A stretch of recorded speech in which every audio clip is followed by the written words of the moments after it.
এখানে একটি পাত্রে দেখতে পাচ্ছেন মটর ডাল ওভারনাইট ভিজিয়ে রেখেছিলাম। মটর ডালটা ভালো মতন ভিজে গেছে, দেখতেই পাচ্ছেন। ভালো করে জল পাল্টে পাল্টে ধুয়ে জলটাকে ঝরিয়ে নিয়েছি। আজকে মটর ডাল দিয়ে একটি রেসিপি শেয়ার করব। প্রথম থেকে শেষ পর্যন্ত দেখতে থাকুন। এবার একটা মিক্সির জার নিয়েছি, এটাকে জল ছাড়া সম্পূর্ণভাবে বেটে নিতে হবে।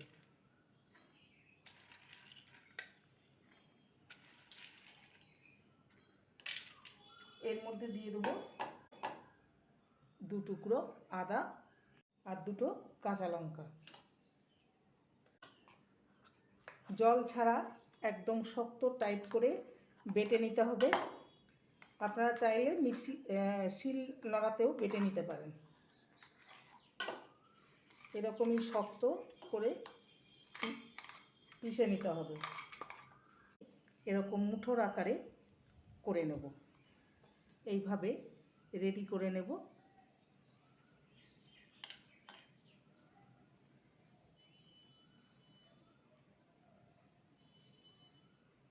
জল দিয়ে দিয়েছি, এবার দিয়ে দেবো লবণ।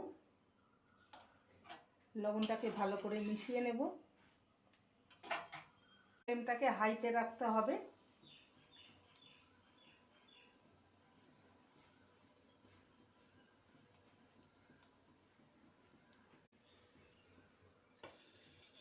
এখনো একদম হাত দেওয়া যাবে না। পিঠাগুলোকে জলে সিদ্ধ করতে দিয়েছিলাম, দেখতেই পাচ্ছেন এগুলো হয়ে গেছে। এবার তুলে নেব জল থেকে, ঠান্ডা করে নিয়ে তারপর এগুলোকে 2 টুকরো করে নেব।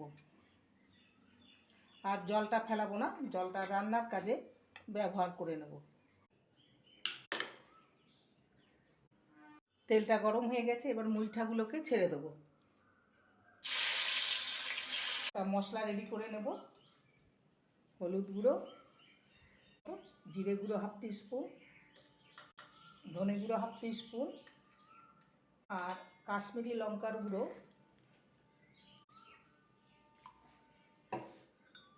মুইঠাগুলো ভাজা হয়ে গেছে, একদম লাল করে নিয়েছি। 2টো মিডিয়াম সাইজের আলুকে ভেজে নেব। ভাজা হয়ে গেছে, এবার তুলে নেব। গোটা জিরে আর লবঙ্গ, এলাচ, দারচিনির গুঁড়ো আর হলুদ গুঁড়ো সেটা দিয়ে আদা, কাঁচা লঙ্কা আর টমেটো দেবো সামান্য। কষে এসছে, এবার ভিজে রাখা আলুর টুকরোগুলো দিয়ে মুইঠা সিদ্ধ করার সময় যে জলটা বেরিয়ে দিয়ে দেবো। লবণ, মুইঠাগুলোকে ছেড়ে দেবো। গরম মশলা। মটর ডালের মুইঠা সম্পূর্ণ নিরামিষ পদ্ধতিতে বানানো।